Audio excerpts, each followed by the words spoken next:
বিশ্বের দিকে তাকালে আমরা দেখি কেউ মাটির নিচে গ্যাস পায়, তেল পায়, সোনা পায়, লোহা পায়, আর শয়তানরা শুধু মন্দির পায়।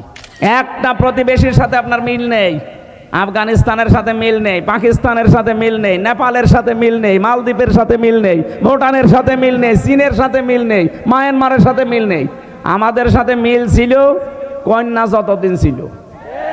আমিরে জামাত ডক্টর শফিকুর রহমান উনি ঘোষণা দিয়েছেন, এদেশের 1 ইঞ্চি না হাফ ইঞ্চি জমির দিকে কেউ যদি উল্টা পাল্টা নজরে তাকায়, নিয়ে নেওয়া তো দূরের কথা, শুধু যদি উল্টা পাল্টা নজরে কেউ তাকায় তার চোখ তুলে ফেলা হবে। বাংলাদেশে তাকান, যারাই তাগুত ছেড়ে দিয়ে ঈমান এনেছে তাদেরকে আপনি 57 দিন রিমান্ডে নিয়েও টলাতে পারেননি। ডক্টর শফিকুল ইসলাম মাসুদ তার জ্বলন্ত প্রমাণ। তারা ঈমান এনেছে কিন্তু তাগুত ছেড়ে দিয়ে। যেন বাংলাদেশের ইতিহাসে এতদিন রিমান্ডে কেউ থাকেনি। জনাব দেলাওয়ার হোসেন, আমি রিমান্ডে ছিলাম, যে অফিসার ছিল আসাদুজ্জামান আসাদ, এই কোলাঙ্গার এই শয়তান আমাকে বলছিল যে দেলাওয়ারকে আমি তার গরম করে ওর লজ্জাস্থানে ঢুকিয়েছি, ওর পুরুষত্ব নষ্ট হয়ে গেছে। পরবর্তীতে চিকিৎসার মাধ্যমে আল্লাহ আবার ফেরত দিয়েছে। তো বলেন তো, এই মানুষগুলো এই যে 67 দিন 65 দিন যারা রিমান্ডে কাটিয়েছে, এত জুলুম, এত নির্যাতন, ফুটবলের মতো লাথি দিয়েছে 4-5 জন মিলে একসাথে, এত কষ্ট দিয়েছিল এই ভাইদেরকে, এরপরও তারা এক চুলও টলাতে পারেনি। কারণ তারা ঈমান এনেছে তাগুত ছেড়ে দিয়ে। অথচ বাংলাদেশে বহু পীর, বহু আলেম, বহু ইমামকে আমরা দেখেছি তারা তাগুত ছেড়ে না দিয়ে ঈমানের দাবি করত। এই জন্য বাতাস পাল্টিয়েছে, তারাও পাল্টিয়ে গেছে। আমার কথা বোঝেন নাকি না বুঝে খালি মাথা নড়াচ্ছেন? আশা করছে আপনি বুঝেছেন। সুতরাং যাদের ঈমানই নেই, মান রাআ মিনকুম মুনকারান ফালিয়ুগায়্যিরহু বিয়াদিহি ফাইল্লাম ইয়াস্তাতি' ফাবিলিসানিহি ফাইল্লাম ইয়াস্তাতি' ফাবিকলবিহি ওয়া যালিকা আযআফুল ঈমান, রাহুল বুখারী।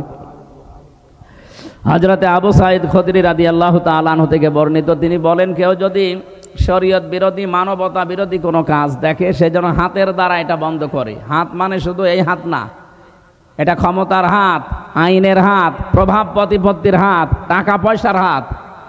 আপনি কি যে জায়গায় আছেন ওখান থেকে এই সমস্ত পর্যায়ে আপনাকে এটা বন্ধ করা লাগবে। যদি এটা না পারেন, মুখ দিয়ে প্রতিবাদ করা লাগবে। এদেশে আমরা অনেকেই মুখের প্রতিবাদের ভাষা ছিল, কিন্তু তারপরেও করি নাই। এটাও যদি আপনার অনুকূলে না থাকে, আয়ত্তের বাইরে যায়, তাহলে সর্বশেষ আপনাকে মনে মনে সিদ্ধান্ত নেওয়া লাগবে, পরিকল্পনা করা লাগবে কি করে অন্যায় বন্ধ করা যায়। দুঃখজনক হলেও সত্য, ইসলামের বিরুদ্ধে, মানবতার বিরুদ্ধে প্রকাশ্য অবস্থান নিয়েছিল জালেমরা।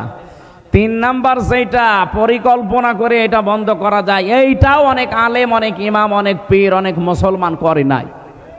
অথচ আদাফুল ঈমান, আদাফ ইসমে তাফজিল, এর চাইতে নিচে আর ঈমান নেই। একেবারে দুর্বল পয়েন্ট এটা। এইটাও যাদের না থাকে, তাদের ঈমান থাকে কি করে? আরো তারা সহযোগিতা করতো কি করে এদের আরো বিপদে ফেলা যায়। শহীদ আল্লামা দেলাওয়ার হোসাইন সাইদি রহমতুল্লাহ আলাইহি এখানে আসতেন না আগে?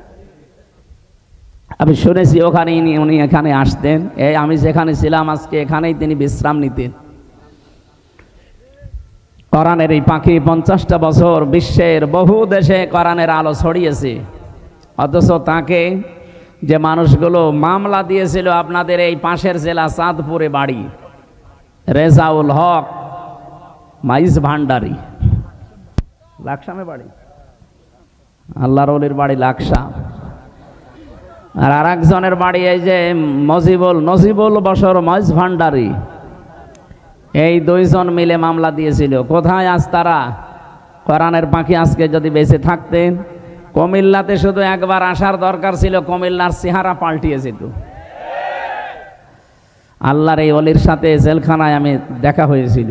আমার মাথায় হাত দিয়ে বলেছে, কখনো সত্য কথা বলতে ভয় পাবা না। 10 মিনিট আমি ছিলাম তার কাছে। 10 মিনিটে আমার মনে হয় 50টা উপদেশ আমারে দিয়েছিল। কয়েকটা আমার মনে আছে, তার ভেতরে এইটা, পরিস্থিতি যত কঠিন হোক হেকমাতের নাম নিয়ে কখনো সত্য কথা বলতে পিছপা হবা না। এটা যেন আমি মরণ পর্যন্ত মানতে পারি, ডাইরেক্ট হোক আর ইনডাইরেক্ট হোক। বলেন আমিন। এই জন্য যারা ইমামতি করছে আমরা দেখতে পাচ্ছি অনেকের ইমানই নেই। জাতীয় মসজিদের ইমাম পর্যন্ত যদি পালিয়ে যায়, কি ইমাম উনি যদি ফ্রেশ থাকবে তো পালাবে কেন? কারণ উনি ইমান এনেছিল তগুতের সাথে সম্পর্ক করে, তগুত ছেড়ে দিয়ে না। বলেন তো, যে লোকটা নৌকা মার্কা নিয়ে দাঁড়াতে পারে তার ইমান কতটুকু থাকতে পারে? আমি ভাই কাটসাট কথা বলছি, আমি কিছু লোকাতে পারি না। যে লোকটা নৌকা মার্কা নিয়ে দাঁড়াতে পারে তার ইমান থাকার কথা। তার সম্পর্কই তো তগুতের সাথে। তগুতের সাথে সম্পর্ক থাকলে তার ইমান আনা হয়নি। আল্লাহ এজন্য প্রথমে শর্ত দিয়েছেন, ফামাই ইয়াকফুর বিত্তাগুত ওয়া ইউমিন বিল্লাহ। ইমান যদি কেউ আনতে চায় প্রথম নাম্বারে তাকে তগুত ছেড়ে দেওয়া লাগবে।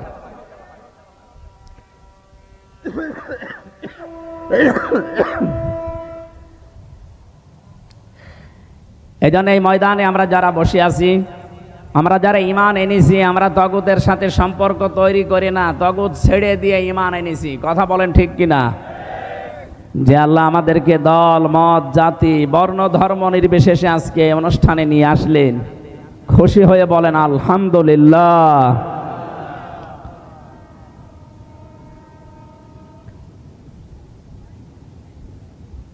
দরুদ আর সালাম পড়ছি আমাদের নবী, মানবতার মহান শিক্ষক মুহাম্মদুর রাসূলুল্লাহ সাল্লাল্লাহু আলাইহি ওয়াসাল্লাম। প্রত্যেকটা বিষয়ে তিনি শিক্ষা দিয়েছেন। বুইসতু মুআল্লিমান, আমাকে প্রেরণ করা হয়েছে শিক্ষক হিসাবে। এমন কোনো দিক আর বিভাগ নেই যেখানে তিনি শিক্ষা দেননি। আমরা যে কোরআনে কারিম থেকে তেলাওয়াত করলাম, এটা পড়তে হলে 29টা অক্ষর লাগে। কয়টা? এর প্রতিটি অক্ষরে আমার নবীর সম্মান মর্যাদা আল্লাহ আরো উপরে তুলে দিয়েছেন। তাফসীরে খাসিনের ভেতরে আছে এই তথ্যটা।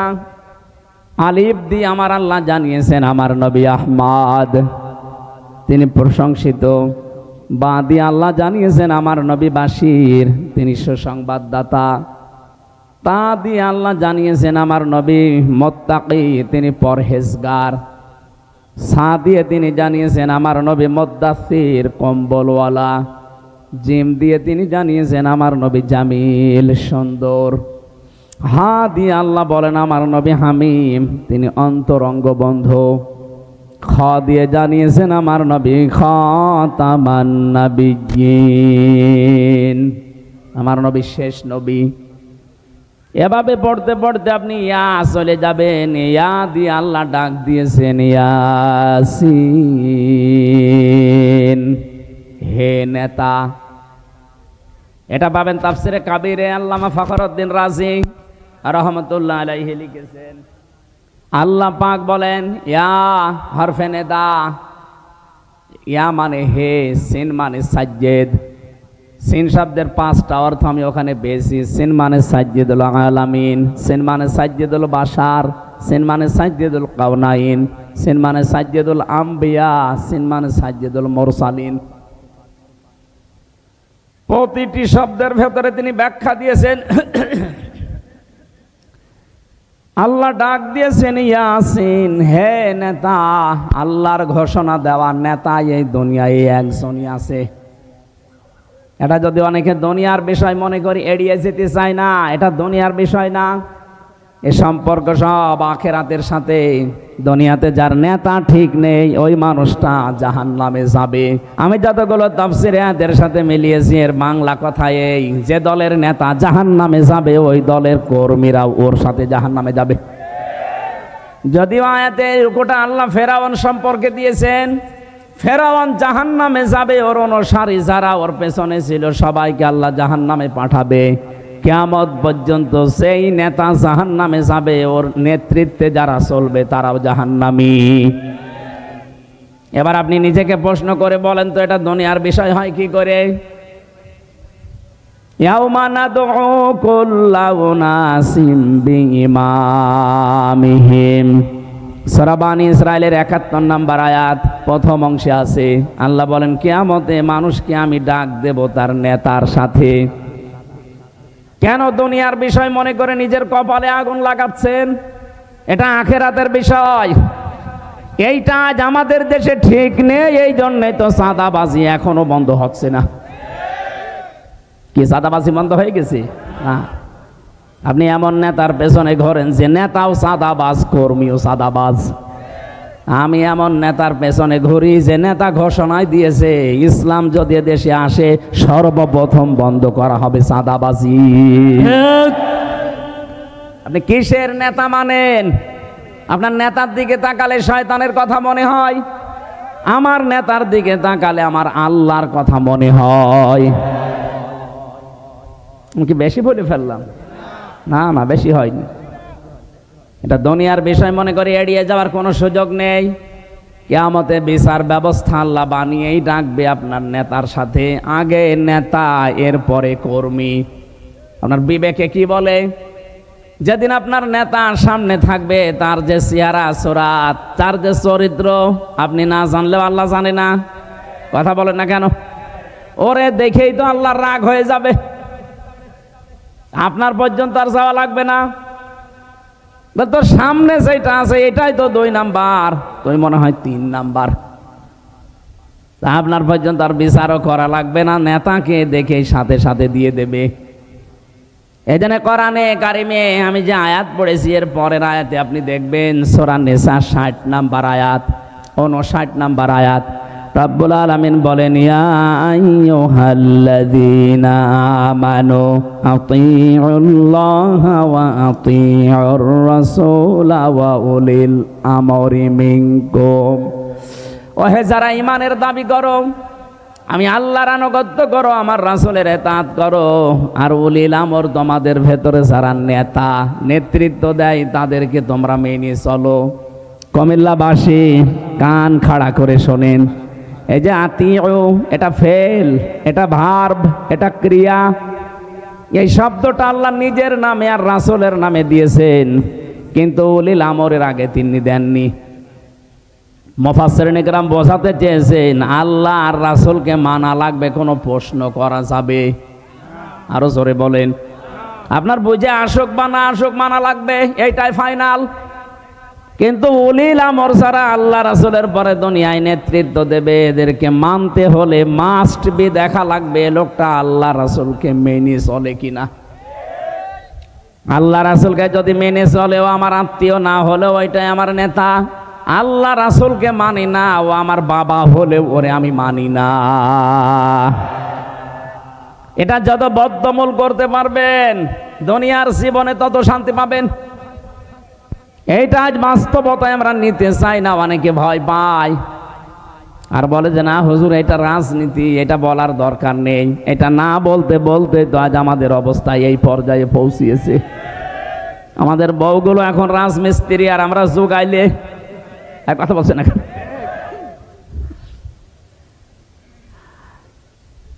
ইয়াসিন বলে আল্লাহ ডাক দিয়েছেন হে নেতা। সিন শব্দের অর্থ বললাম 5টা। প্রথম নম্বর অর্থ হতো সাজ্জিদুল আলামিন, আলম না।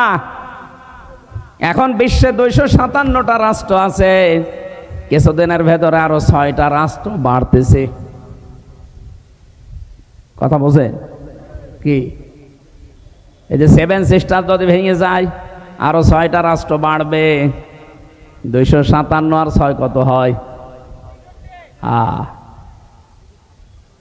কয়দিন পরে পৃথিবীর মানচিত্রে আপনারা দেখতে পাবেন 263টা রাষ্ট্র হয়ে গেছে। কারণ সেভাবে আপনারা পেছনে লেগেছেন, আপনারা ভাঙতে বাধ্য। এতদিন মুসলমানকে গরু খাওয়ার অপরাধে জবাই করেছেন, আমরা কিছুই বলি নাই, কিন্তু এখন আপনারা আল্লাহর ঘর ভাঙা আরম্ভ করেছেন। আপনার পূর্বপুরুষের দিকে তাকান। আব্রাহা আল্লাহর ঘর ভাঙতে এসে কাসফিম মাকুল হয়ে গেছে। এক কথা বলেন না কেন? আপনাদেরকে আল্লাহর ভুসি বানিয়ে ফেলবে, টুকরা টুকরা করে দেবে। আজকেও সকালে দেখেন একটা মসজিদ ভেঙেছে শয়তানরা। বিশ্বের দিকে তাকালে আমরা দেখি কেউ মাটির নিচে গ্যাস পায়, তেল পায়, সোনা পায়, লোহা পায়, আরো শয়তানরা শুধু মন্দির পায়। আমরা যদি এখন বলি ঢাকার স্বামীবাগের ইসকন মন্দির 500 বছর আগে এখানে মসজিদ ছিল, আমরা ভেঙে দেব, কি করবেন আপনি? বাবরি মসজিদ ধোয়া তুলে আপনি ভেঙে দিলেন। আজকে সকালবেলা এক হিন্দুর বক্তব্য শুনেছেন, মোদির বিরুদ্ধে এই লোকটা, ভারতে বাড়ি কলকাতায়, সে বলছে কেন এই ধোয়া তুলে মুসলমানদের কলিজায় আঘাত দিচ্ছেন? তাদের বাবরি মসজিদটা ধোয়া তুলে ভেঙে দিলেন। এখনো পর্যন্ত তাদের মসজিদগুলো, আল্লাহর ঘরগুলো ভাঙতেছেন। আমাদের দেবতাকে কেউ গালি দিলে যেমন লাগে, তাদের আল্লাহকে গালি দিলে ওই রকমই লাগে। সব হিন্দু খারাপ না, কিছু উগ্রপন্থী হিন্দু আছে যারা, তাদের জন্য আজ হিন্দুদের বদনাম হয়ে যাচ্ছে। এই জন্য ভারতে যারা শুধু উগ্রপন্থী হিন্দু বাদ দিয়ে যত ধর্মের লোক আছেন, যত জাতির লোক আছেন, তাদের এই মুহূর্তে অন্তত সতর্ক হওয়া দরকার। এই উগ্র হিন্দু জঙ্গি এদেরকে থামানো, নাই তো এদের জন্য আপনি কিন্তু বিশ্বের বুক থেকে বিচ্ছিন্ন হয়ে পড়বেন। একটা প্রতিবেশীর সাথে আপনার মিল নেই, আফগানিস্তানের সাথে মিল নেই, পাকিস্তানের সাথে মিল নেই, নেপালের সাথে মিল নেই, মালদ্বীপের সাথে মিল নেই, ভুটানের সাথে মিল নেই, চীনের সাথে মিল নেই, মায়ানমারের সাথে মিল নেই। আমাদের সাথে মিল ছিল কন্যা যতদিন ছিল, কন্যা নেই, মিল নেই। তো কি আরম্ভ করেছেন আপনারা? আল্লাহর ঘরগুলো এভাবে ভেঙে দিচ্ছেন। আবার বলে যে আমরা চট্টগ্রাম নিয়ে নেব। আরে দাদা, আপনি কি যৌতুক নেবেন নাকি? আর মেয়ে তো পালিয়ে গেছে, যৌতুক কিসে? পালানো মেয়ের কোনো যৌতুক আছে? না, ও মেয়ের বিয়েই তো আমরা মানি না।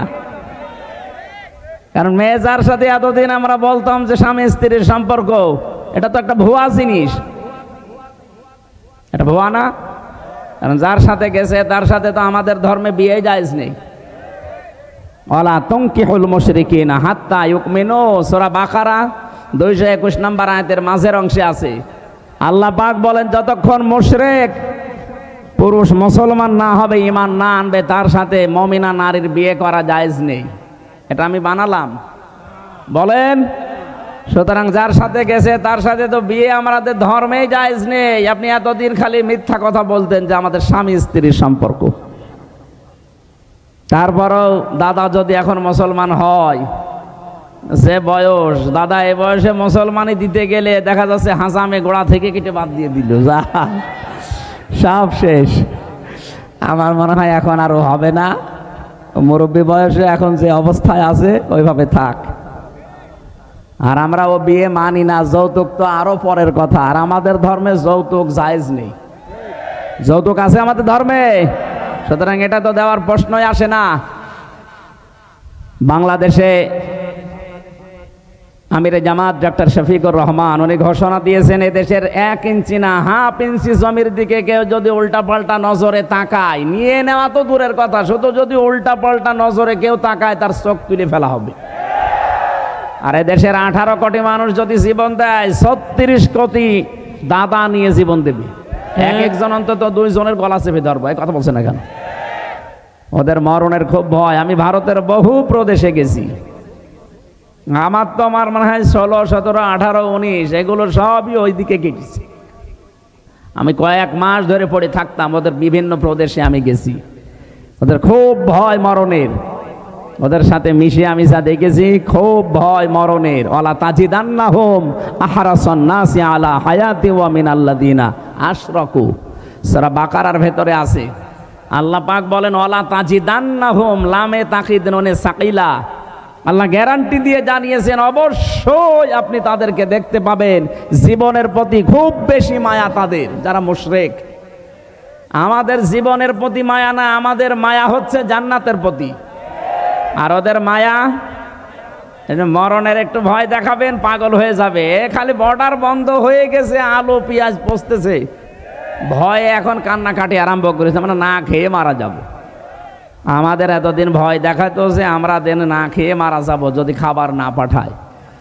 আরে ভাই, আমাদের ঈমান যাই আছে, এই ঈমানের উপরে ভিত্তি করে আমরা বলতে পারি আমাদের মুসলিম জাতির বছরে 1 মাস না খেয়ে থাকা ফরজ, আর আমাদেরকে আপনারা খাবারের ভয় দেখান। এখন নিজেরা পেছে পড়েছি মরেন। আমরা আহ্বান জানাচ্ছি, যেহেতু প্রতিবেশী এই হিসাবে উগ্রপন্থী হিন্দুদেরকে সারা ভারতবর্ষ মিলে থামাবেন। যে যে ধর্মে অনুসরণ করেন, কিন্তু এই উগ্রদের, এই জঙ্গিদেরকে থামান। তাম দুনিয়ার নিকৃষ্ট জাতিতে আপনাদের কিন্তু পরিণত করে দিচ্ছে। ডোনাল্ড ট্রাম্প পর্যন্ত 7-8 দিন আগে রেগে গেছে, কারণ খ্রিস্টান 2টা যুবতী মেয়েকে ভারতের মাটিতে ওরা একেবারে উলঙ্গ করে হাঁটিয়েছে। ট্রাম্পের এটা মনে নেই? ও যাতে মাতাল হলো তাহলে ঠিক আছে। এজন্য অলরেডি ঘোষণা দিয়েছে না কয়দিন আগে, যে জানুয়ারির 20 তারিখে আমার শপথ নেওয়ার পরে আমার মেয়েকে যারা উলঙ্গ করে রাস্তায় হাঁটিয়েছে, আমার বোনকে, আমার মাকে, সেই ভারতের 16 লাখ লোক আমার দেশে আছে আমেরিকা, এখান থেকে সব পাঠিয়ে দেব। দাদার এবার ধুতি সামলাতে জীবন বের হয়ে যাবে। এজন্য উল্টাপাল্টা জায়গায় হাত দিয়েছেন। এতদিন মিথ্যা ছড়িয়েছেন আমাদের দেশে সাম্প্রদায়িক সম্প্রীতি নেই, এখানে সংখ্যালঘু নির্যাতন হয়।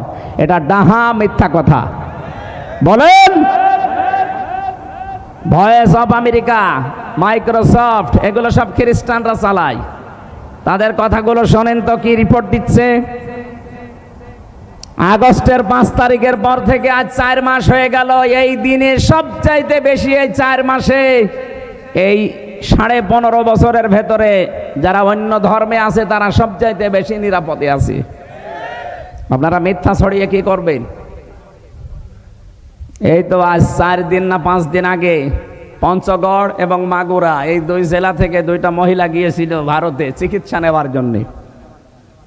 সাংবাদিক, ওই যে মলম সাংবাদিক, যেটা হকার, এই হকারের আর এক বন্ধু আছে, সে বলছে, বলেন আমার মেয়েকে বাংলাদেশে রেপ করেছে, আমাদের পূজা পার্বণ করতে দেয় না, আমরা আর টিকতে পারলাম না, এই জন্য আমরা চলে এসেছি।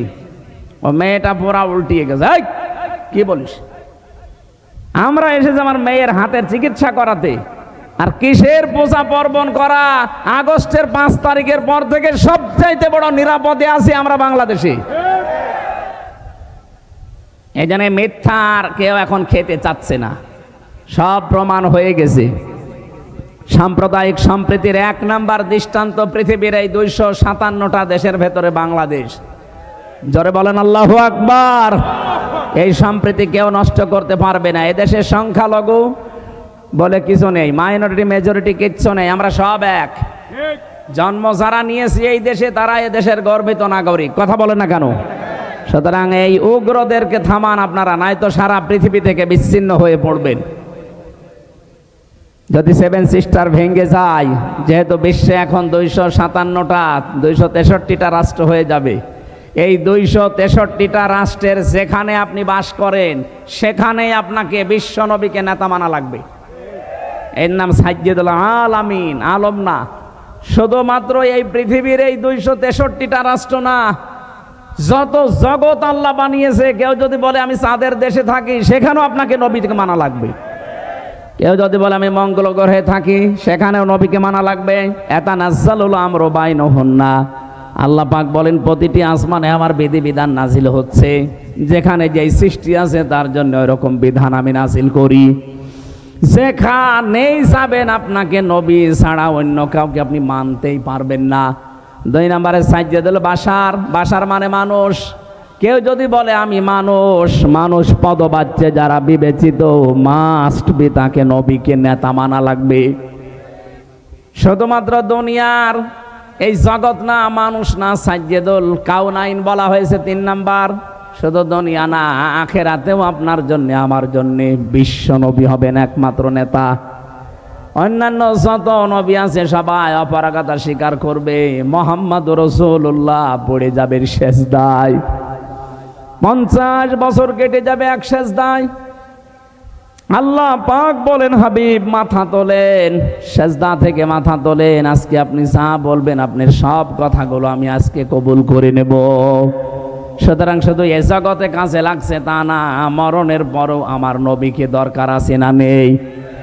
এখনো পর্যন্ত যারা রাজনীতি মনে করে কানে তোলা দিয়ে আছেন, কান একটু ছাড়ান, হাত সরান। শুধু দুনিয়া না, আখিরাতেও কাজে লাগবে। যার সিগনেচার ছাড়া, যার সার্টিফিকেট ছাড়া, যার সুপারিশ ছাড়া কেউ জান্নাতের গেটে যেতে, আরো জোরে বলেন। 4 নম্বরে শুধু আমাদের মানুষের না, উভয় জগতে না, সাজ্জেদুল মুরসালিন, যত রাসূল আল্লাহ পাঠিয়েছেন তাদের জন্যও তিনি সাজ্জেদ। 5 নম্বরে সাজ্জেদুল আম্বিয়া, শুধু নবীদের না, শুধু রসুলদের না, সবার জন্য তিনি ছিলেন একমাত্র নেতা। হযরতে মুসা আলাইহিস সালাম এত বড় পাওয়ারফুল নবী, আল্লাহর সাথে কথা বলতেন।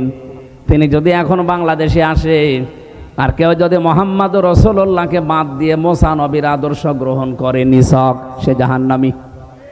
কথা বলেন না কেন? কি মনে করেন আপনি বলেন তো? মুসা নবীর মতো এত বড় পাওয়ারফুল নবী এখন যদি আসে, তাকে মেনে নিলে যদি আপনি জাহান্নামে যান, মুসা নবীর চাইতে আপনার বাবা, আপনার স্বামী, আপনার নেতা কি বড় নাকি? কাকে মানেন আপনি? এই মুহূর্ত থেকে যে উলিল আমরি মিনকুম যে ব্যাখ্যা বললাম, আতিউ শব্দটা আল্লাহ এই জন্যে দেননি কারণ আল্লাহ রাসূলকে মানতে গেলে প্রশ্ন নেই, প্রশ্ন করলে আপনার ঈমান থাকবে না। কিন্তু উলিল আমর যারা দুনিয়াতে যারা নেতৃত্ব দেবে আল্লাহ রাসূলের পরে, সে যেই হোক, আগে দেখতে হবে লোকটা আল্লাহ রাসূলকে মানে কিনা। বুঝেছেন কিনা বলেন? এ পর্যন্ত বুঝেছেন? আপনারা বুঝলে শুধু হচ্ছে না, আমার এগুলো তো বুঝবেই।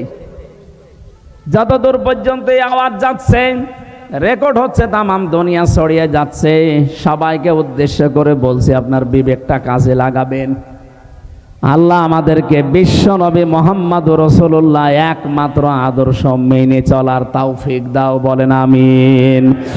ইয়াউমা ইযিল্লা তানফাউশ শাফাআতু ইল্লা মান আযিনা লাহুর রহমানু ওয়া রাদিয়া লাহু কাওলা।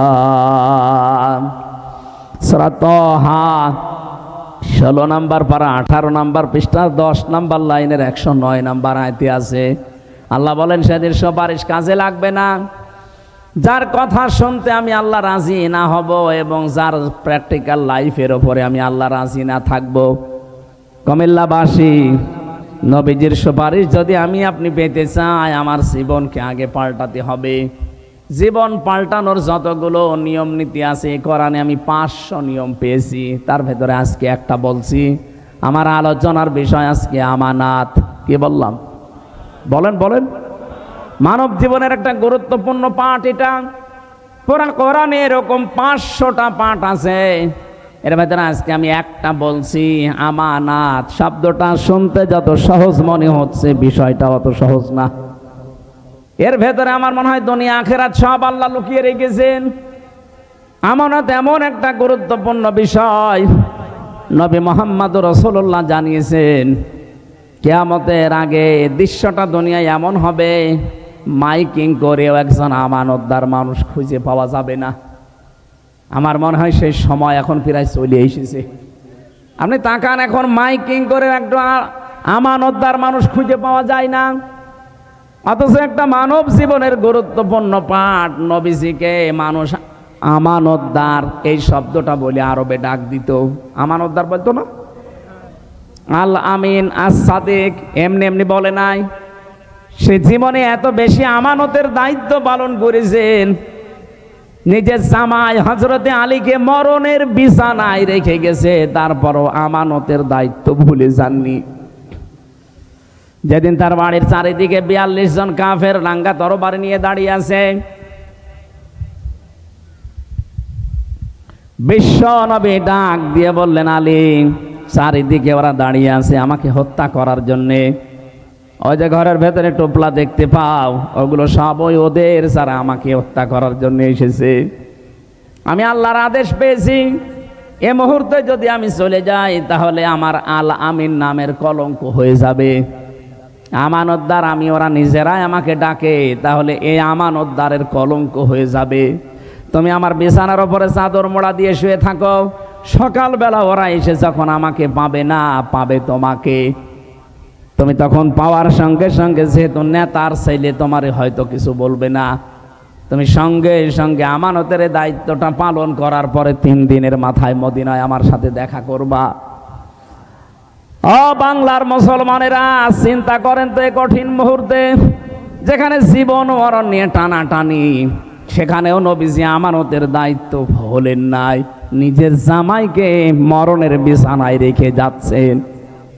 কথা বলে না কেন? তিনটা নির্বাচনে আমরা কেউ তাকে জোর করে দিতে চাইনি, তিনি জোর করে আমানতের দায়িত্বটা নিয়েছিলেন। কি করলেন নিয়ে? এই যে চলে গেলেন, কত ঋণ আমাদের মাথার উপরে দিয়ে গেলেন আপনি। এখন এই দেশে একটা মানুষ জন্ম নিলে কমপক্ষে 1,10,000 টাকা তার মাথার উপরে ঋণ। রিপোর্ট দেওয়া হচ্ছে এই দেশে প্রতি বছরে, এই 15.5 বছরে, প্রত্যেক বছরে 42,000 কোটি টাকা শুধু পাচার হয়েছে। এক দরবেশ সেই টাকা মেরে খেয়েছে 36,000 কোটি। এস আলম একটা কোলাঙ্গার ইসলামী ব্যাংক থেকে 80,000 কোটি টাকা মারিং কাটিং করেছে। এখন অনেককে বলতে শোনা যাচ্ছে, তারা কোন নিয়তে বলছেন আমরা জানি না, যে ইসলামী ব্যাংক একদল নাকি ডাকাতি করেছে। কিসের ডাকাতি? যারা বানিয়েছিল তারা হাতে নিয়েছে। ইসলামী ব্যাংক আপনি বানিয়েছেন, এর প্রতিষ্ঠাতা যারা, তাদের দিকে তাকান। ইসলামী ব্যাংক এখন তার মায়ের কোলে ফিরে গেছে। কথা বলেন না কেন? এতদিন তো ডাকাতি হয়েছিল, সেখান থেকে মায়ের কোলে ইসলামী ব্যাংক ফিরে গেছে। যাদের চরিত্র ওই রকম তারা ওই রকম কথা বলতে পারে, যাদের চরিত্রের ভেতরে ওই রকম মারিং কাটিং। কথা বলছেন না কেন? আমরা তো ঘোষণায় দিয়ে দিয়েছি আমাদের চরিত্রের ভেতরে কোনো মারিং কাটিং করার অভ্যাস নেই। যদি দেখাতে পারেন যে 1 টাকা কেউ মেরে খেয়েছে, শুধু প্রমাণ দেন। কি করে দেখেন, 2টা মন্ত্রী ছিল, 1 টাকা পর্যন্ত দুর্নীতি করেছে, প্রমাণ আজও কেউ দিতে পারেনি। এরপরে আবার কি দেখানো লাগবে আপনাকে? বলে কিছু দেখান। কি দেখাবো এর চাইতে? মন্ত্রীর জায়গায় থেকেও যদি 4 আনা কোনো দুর্নীতি না পায়, এ বাংলাদেশের ইতিহাসে প্রথম যে মন্ত্রণালয় চালানোর পরে আবার কিছু টাকা বেঁচে গেছে, ওগুলো ফেরত দিয়েছে। কে দেবে বলেন? এই কুমিল্লা সাক্ষী কিছুদিন আগে নেতা এসেছিল, 5টা মোবাইল পাওয়া গেছে, সেটা আবার ফেরত দিয়ে দিয়েছে। বাংলাদেশের ইতিহাসে দেখান তো এর সাথে কি দেবে চরিত্রের মাধুর্যতা? আবার এই ঝঞ্ঝা বিক্ষুব্ধ পৃথিবীতে, যেখানে একেবারে চরিত্র ঠিক রাখাই কঠিন, সেখানে এই মানুষগুলোই মোবাইল ফেরত দিয়ে যায়। যেখানে 5,000 টাকার 20,000 টাকার মোবাইল ফেরত দিতে পারে, এরকম মানুষের কাছে কোটি টাকা দিল এরা ফেরত দেবে। আর আপনার কাছে গিয়ে তো মোবাইল ফেরত না, মোবাইলের খাপও ফেরত পাওয়া যায় না। আর আপনি শুধু ফতোয়া দেন, না ইসলামী ব্যাংক ডাকাতি হয়ে গেল। ডাকাতি এতদিন হয়েছিল, এখন তার মায়ের কাছে ফিরে এসেছে। নিজে তো একটা ব্যাংক বানাতে পারেন না, একজন বানিয়েছে, সেটা শুধু কিভাবে মারিং কাটিং করে খাবেন সেই বুদ্ধিতে আছেন। নিজে একটা কিছু তৈরি করে জাতিকে দেখান। একটা সুসও তৈরি করতে পারে না, সে ফতোয়া দেয়। আর এরা কি তৈরি করছে আপনি চিন্তা করেছেন? আপনি ঢাকার দিকে আজ 2-3 দিন যেটা চলছে, অন্য দেশের অন্য বলতে কি বিশ্বের সবচাইতে বড় বড় বিশ্ববিদ্যালয়ের প্রফেসররা এসে দৃশ্যগুলো দেখে তারা আশ্চর্য হয়ে গেছে যে এইগুলো তো করে বাইরের দেশে, আমরা দেখি রাষ্ট্রের পক্ষ থেকে। আর এই দেশে মাত্র একটা ছাত্র সংগঠন এত বড় কাজ করছে, এদের রাষ্ট্রের বাজেট দেওয়া দরকার। দেশ এমনি দাঁড়াবে, শুধু বায়ান দিয়ে দেশ দাঁড়ায় না, কাজ করা লাগে। চরিত্রের সর্বোচ্চ পর্যায়ে তারা পৌঁছাচ্ছে সবকিছু দিয়ে। আর আপনি আদর্শ দিয়ে মোকাবেলা করতে পারেন না, শুধু উল্টাপাল্টা ফতোয়া দেন। জনগণ এখন আর ওই আগের 5 তারিখের আগে নেই, অনেক আগে আগস্টের 5 তারিখ পার হয়ে গেছে। কথা বলেন না কেন? নারায়ে তাকবীর, কথা বলতে দেন, কথা বলতে দেন। কুমিল্লাবাসী উনি 14টা সুটকেস নিয়ে চলে যাচ্ছে, আর নবীজি বলেন আলী এগুলো নিয়ে গেলে আমার আলামিন নামের কলঙ্ক হয়ে যাবে। আপনি এতগুলো সুটকেস নিয়ে চলে গেলেন, আপনার মুসলমান নাম আপনার হাজি নামের কলঙ্ক হইল না। সারা দুনিয়া থেকে এই যে এখন প্রকাশ হয়ে গেছে আমার দেশের মাধ্যমে, আপনি 14টা সুটকেস নিয়ে চলে গেছেন। পাইলটকে জিজ্ঞাসা করছে বাক্সগুলো উঠেছে, বলছে হ্যাঁ ম্যাডাম চলো। একটা মানুষ কেউ কিছু জিজ্ঞাসা করলেন না, কথাও বললেন না কারো সাথে। আপনার এত দরকার সুটকেসের? যাওয়ার সময় যদি কাকু কেউ বলতো যে কাওয়া চলে গেলাম, কিছুই বলে নাই। আমারও বলি যে আমরা বলতে পারতো না যে 3 বছর জেল খাটালাম, কিছু মনে করো না, মাফ করে দিও, চলে গেলাম, এই কথা বলে না কেন? তাও বলল না। তো দোয়া চাবে যাইনি, ওই সময় তো বাইরেই ছিলাম। আপনার সুটকেস এত দরকার যে সুটকেসের খবর নিয়েছে, এগুলো উঠেছে বিমানে, হ্যাঁ চলো এবার যান, ওগুলো নিয়ে চলে যান। আপনার নামের কলঙ্ক হয়ে গেছে, আপনি হাসি না, আপনি পাসি। আপনাকে মুসলমান বলতো মানুষের ঘৃণা হয় এখন, কথা বলে না কেন? নবীজির কাজ ছিল মানুষের বোঝা বহন করে দেওয়া, মানুষের বোঝা হালকা করা, আর আপনি মানুষকে বোঝা দিয়ে গেলেন। এই 2780 জন মানুষ এখন হাসপাতালে কাতরাচ্ছে, কারো হাত নেই, পা নেই, চোখ নেই, অন্ডকোষ উড়ে গেছে। এগুলো তার পরিবারের জন্য, সমাজের জন্য, দেশের জন্য বোঝা না? এই বোঝাটা তো আপনি দিয়ে গেলেন। আপনি যদি চলেই যাবেন তো কয়েকদিন আগে গেলে তো এই বোঝাগুলো এ দেশ এখন আর বহন করা লাগে না, কথা বলে না কেন? কোটি কোটি টাকা ঋণ দিয়ে গেলেন আমাদের দেশে, চলেই যাবেন তো আগের থেকে চলে যেতে পারলেন না? এই মহাসাগরে আমাদেরকে ভাসিয়ে রেখে গেলেন। এই জন্য আপনাকে নবীর উম্মত বলাও মনে হয় ঠিক না, কারণ নবীর কাজ ছিল মানুষের বোঝা ও তাহমিলুল কাল্লা, তাহমিলুল কাল্লা, তিনি বোঝা বহন করতেন, হালকা করে দিতেন, আর আপনি বোঝা আরো দিয়ে গেলেন। ইন্নাকা লা তাসিলুর রহিমা, হে নবী আপনি ভয় পাবেন না। কিসের ভয় আপনার? আপনি তো মানুষের সম্পর্ক ঠিক রাখেন। আর 15.5 বছরে কার সাথে আপনার সম্পর্ক আছে বলেন? কোন আলেমের সাথে আপনার সম্পর্ক নেই। যেগুলো আলেম নামে সম্পর্ক ছিল সবগুলো জালেম। এই ফরিদউদ্দিন মাসউদ একটা টাটকা নির্ভেজাল জালেম। ওইটা কোরআনের পাখির নামে ও ফাঁসির আদেশ চেয়েছে শাহবাগে গিয়ে, ওটারে আলেম বললে গোনা হবে। ও যেই দিন এরকম উল্টাপাল্টা কাজ করেছে, আর একজনকে দেখতাম বাইতুল মোকাররমের ইমাম, কওমি জননী নাম দিয়েছে জালেমাকি। ওই দিন 76 জন আলেম আমার সাথে জেলখানায়, কওমি মাদ্রাসার মাওলানা মামুনুল হক সহ প্রত্যেকে বরদোয়া দিয়েছে যে করল কি এই লোকটা।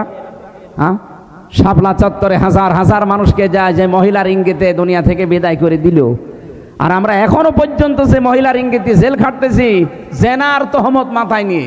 মামুনুল হকের মামলা কি ছিল? ব্যভিচারের মামলা। জেনার মামলা দিয়েছে আমার নামে, আর আমার জাতি ভাই হয়ে ওই জালেমাকে নাম দিচ্ছে কওমি জননী। ওই দিন একেবারে সারা দিন সারা রাত ধরে শুধু জেলখানে ওর নামে বরদোয়া হয়েছে। এগুলোকে জালেম বলবেন না আলেম বলবেন কোন কারণে আপনি? এই আলেম নামে জালেমদের সাথে আপনার সম্পর্ক, কোনো আলেমের সাথে আপনার সম্পর্ক ছিল না। আরো আলেমদেরকে ধরে ধরে কাউকে গুম করেছেন, কাউকে খুন করেছেন, কাউকে আটক করে রেখেছেন বছরের পর বছর। নিজেই আমার রিমান্ডে বলতো যে অফিসারগুলো যে আপনার কোনো দোষ নেই আমরা জানি, তে আমার দোষ নেই আপনারা নিজেরাই বলছেন, এভাবে আমাকে এত কষ্ট দেন কেন? এভাবে টাঙিয়ে রাখেন আপনাকে, আমার মাজায় দড়ি বাঁধা, মনে হচ্ছে ছাগল বেঁধে রেখেছে। আপনি হাসতেছেন। আমি আর যাই হয় আমার নামের আগে একটা আলেম লিখা নেই, কথা বলেন না কেন? কিয়ামতে আল্লাহ আলেমদেরও যখন বিচার করবেন, হাদিস চারিদিকে ঘিরে নেবেন কুদরতের কাপড় দিয়ে, যেন অপমান বেশি না হয়। আর আপনি অপমান আরো যেন বেশি হয় সেই কাজ করেছেন। কালো কাপড় দিয়ে চোখ বাঁধা, হাত পেছনে বাঁধা, সামনে বাঁধলে তো হয়, পেছনে বাঁধে যেন হাত কেটে যায়। আবার ডান্ডা বেড়ি লাগানো পায়ের সাথে। আমার এমনি শরীর চলে না, 3টা বছরে তো কোনো চিকিৎসা দেননি। এই অবস্থায় যদি হাত বাঁধা, পা বাঁধা, চোখ বাঁধা, আবার মাজায় দড়ি দেওয়া, কি শুরু করেছেন? আবার মাথার উপরে টুপি দিয়ে দিত, হেলমেট, বুকে একটা কিছু দিত যেন কেউ গুলি না মারে। এই যে ভণ্ডামিগুলো শুরু করেছিলেন আলেমদের সাথে, সম্পর্ক আপনার কার সাথে ছিল? দেশের মানুষ আন্দাজে আপনাকে নাম দিত মানুষ কন্যা। যারা সামনাসামনি এরকম প্রশংসা করতো, কই তারা আজকে? আজ সবগুলো আপনার বিরুদ্ধে বলছে। এই যে পলক, কথা বলেন না কেন? ইন্টারনেট বন্ধ করে দিয়েছিল আপনার ইশারায়, পলক এখন সব বলে দিচ্ছে। তাও তো এখনো পলককে ডিম দেয়নি, ডিম দিলে সব বলে দেবে। সম্পর্ক যারা ঠিক রাখে মানুষের সাথে, বিশেষ করে আত্মীয়তার সম্পর্ক, রক্তের সম্পর্ক, তাদের কোনো ভয় নেই। আর যারা এই সম্পর্কগুলো আরো নষ্ট করে, তাদের ভেতরে আল্লাহ ভয় ঢুকিয়ে দেয়। এমন ভয় দিয়েছে দুপুরের খাবার খাবে সময় পায়নি, খালি বলেছিল 5 মিনিট, তারপরও সময় দেয়নি। বলে না শেষ সময়ও নেই, ভয়তে আগেই পালিয়ে গেলেন। পৃথিবীতে যারা পালিয়ে যায় তারা আবার ফিরে আসে, এরকম ইতিহাস আমি পড়িনি। 805 বছর আগে পালিয়েছিল লক্ষণ সেন, আজও ফিরে আসেনি। এসেছে, চলে গেছে, হারিয়ে গেছে। কিছুদিন আগে আশরাফ ঘানি পালিয়েছিল, ফিরে এসেছে? কথা বলেন না কেন? মালদ্বীপের রাজা পালিয়েছিল, শ্রীলঙ্কার রাজা, ফিরে এসেছে? না, ফিরে আসার ক্ষমতা এখন আর নেই। এই যে আসাদ, বাশার আল আসাদ চলে গেছে, আসতেছে আর, আপনিও গেছেন আর আসবেন না। আপনার কথা মতো অনেকেই দেশকে উস্কানিতে পা দিয়ে বিভিন্ন জায়গায় অঘটন ঘটাচ্ছে। এদেশের মানুষ কিন্তু সত্যি কথা বলছি, এখন আর আগস্টের 5 তারিখের আগে নেই। কেউ উস্কানিতে পা দিয়ে যদি এই দেশকে অস্থিতিশীল করার চেষ্টা করেন, এ দেশটা এখন ছাত্র জনতা আমাদেরকে আমানত দিয়েছে, এই আমানতের খেয়ানত আমরা করতে, আরো জোরে বলেন করতে। ওই গোপালগঞ্জের কিছু মানুষ আবেগে লাফিয়েছিল, এমন পিটানো পিটিয়েছে পুলিশে, প্রশাসনে, আর্মিতে, পেছনে বান্দরের পেছনের মতো লাল হয়ে গেছে। ওই কয়েকদিন শুনলাম যে গোপালগঞ্জ থেকে কেউ যদি ঢাকায় আসে, বাসে আসবে, বসে আসলে 300 টাকা, দাঁড়িয়ে আসলে 1000 টাকা। কুমিল্লার মানুষের তো তার উপরে এমনি একটা রাগ আছে যে বিভাগ দেয়নি। এ বিভাগের মানুষ অন্তত বিভাগ হবে সামনে, যেহেতু এই জেলার মানুষ আবেগে যেন কারো চক্রান্তে পা দিয়ে, উস্কানিতে পা দিয়ে দেশের 12টা বাজানোর চেষ্টা করবেন না। যারা করেছে তারাও থামবে আশা করছি। এদেশে আমরা এখন সব এক, শুধু ওই 14 দল বাদ দিয়ে বাকি আমরা যারা আছি সবাই মাজলুম। এখন যদি কোনো ঝামেলা তৈরি করেন না, জাতি কিন্তু আপনাকে ক্ষমা করবে না। এই জন্য আমানতের দায়িত্ব নবী নিজে জীবন দিয়ে পালন করছিলেন, আর আপনি আমানতের দায়িত্ব পেয়ে সবগুলো নিয়ে খেয়ানত করে চলে গেলেন। আপনি নবীর উম্মত দাবি করতে পারেন না, এর পরের গুলো তো একটাও মানেন না। আল্লাহ রাব্বুল আলামিন বলেন, ইন্নাল্লাহা, অবশ্যই আমি আল্লাহ, ইয়া'মুরুকুম, তোমাদেরকে আদেশ করছি, আন তুআদ্দুল আমানাতি ইলা আহলিহা, তোমাদের যাবতীয় আমানতকে তার প্রাপকের কাছে পৌঁছিয়ে দেবা। এখানে গচ্ছিত যে আমানতটা আছে এইটার কথা বলা হয়েছে। তাফসীরে ইবনে কাসিরের ভেতর থেকে শোনাচ্ছি, হযরতে ওসমান ইবনে তালহা রাদিয়াল্লাহু তাআলা আনহা, তার ঘটনা এই আয়াতের ভেতরে আছে। নবীজি মক্কা বিজয় করলেন, নিজে উঠের উপরে চড়ে তাওয়াফ করলেন, লাঠি দিয়ে হজরে আসওয়াদকে তিনি স্পর্শ করলেন। এরপরে হযরতে তালহা ওসমান ইবনে তালহাকে ডাক দিয়ে বললেন, এই নাও চাবি, কাবার এই চাবি। দরজা খুলে তিনি 2 রাকাত নামাজ আদায় করে চাবিটা দিয়ে দিলেন, বলেন কিয়ামত পর্যন্ত তোমার বংশের কাছে এই আমানতটা থাকবে। এই আয়াতটা তিনি ওই সময় তেলাওয়াত করে জানালেন, অবশ্যই আল্লাহ নির্দেশ দিয়েছে তার আমানতকে তার প্রাপকের কাছে পৌঁছিয়ে দাও। আমানতের কথা কেন বারবার বলছি? আমার এই জীবনে আমি কোরআনে কারিমে পড়াটা পড়ে আমানত পেয়েছি প্রধানত 27 প্রকার। কত? আপনি কি ঘুমাচ্ছে? 27 প্রকার আমানতকে দুনিয়ায় আপনাকে পালন করে দেখানো লাগবে। তার প্রথম প্রকার আমানত হচ্ছে আপনার জীবনটা। এটা আল্লাহ পাক পক্ষ থেকে আপনাকে একটা আমানত দিয়েছেন, মন মতো আপনি ব্যবহার করতে পারবেন না, এমনকি নিজের অঙ্গ প্রত্যঙ্গ যা আছে একটা নিজে নষ্ট করে ফেলতে পারেন না, এটা আমানতের খেয়ানত হবে। অলা তুহলিকু আনফুসাকুম, সূরা বাকারার ভেতরে আছে আয়াতটা, বাংলা অর্থ হচ্ছে নিজেদেরকে নিজেরা ধ্বংসের ভেতরে ফেলে দিবা না। সুতরাং এই বডিটা যেহেতু আল্লাহর পক্ষ থেকে আপনার কাছে আমানত, এই আমানতটা রক্ষা করার জন্য অবশ্যই এই বডির খেয়াল রাখা লাগবে। যারা এই বডিকে নষ্ট করে ফেলেন, বিড়ি, সিগারেট, এরপরে এই যে গাঁজা খেয়ে, মদ খেয়ে, নেশা ভান করে আপনি কিন্তু ধরা খেয়ে যাবেন। এখন থেকে সতর্ক হয়ে যাবেন, আমার এই বডিটা আল্লাহর আমানত, আমি এই বডিটা নষ্ট হয় এমন কোনো কাজ বলেন বলেন। চোখ আপনার কাছে আমানত, এমন দিকে তাকাবেন না যেখানে তাকালে আমানতের খেয়ানত হয়। আজ অনেক মানুষ আমার মোবাইলে মেসেজ পাঠায়, হুজুর 2 বছর বিয়ে হয়েছে, নিজের বউ আর ভালো লাগে না, অন্যের বউ দেখলে খুব ভালো লাগে। এটা একটা রোগ। এটা কি? এটা ভালো লাগার পেছনে কারণ আছে। আমি 2টা ঔষধ বলছি, এখন থেকে শুরু করে মরণ পর্যন্ত মাত্র 15 দিন একটু মেনে চলেন, দেখবেন 15 দিন পরে অন্যের বউ দেখলে আপনার মেজাজ খারাপ হয়ে যাবে, নিজের বউ দেখলে আপনার আকর্ষণ বাড়বে। কোরআনে কারীম সূরা নূর 18 নম্বর পারা 12 নম্বর পৃষ্ঠার 7 নম্বর লাইনে 30 নম্বর আয়াতে আছে ঔষধ। কুল্লিল মুমিনিনা ইয়াগুদ্দু মিন আবসারিহিম ওয়া ইয়াহফাযু ফুরুজাহুম যালিকা আযকা লাহুম ইন্নাল্লাহা খাবীরুম বিমা ইয়াসনাউন।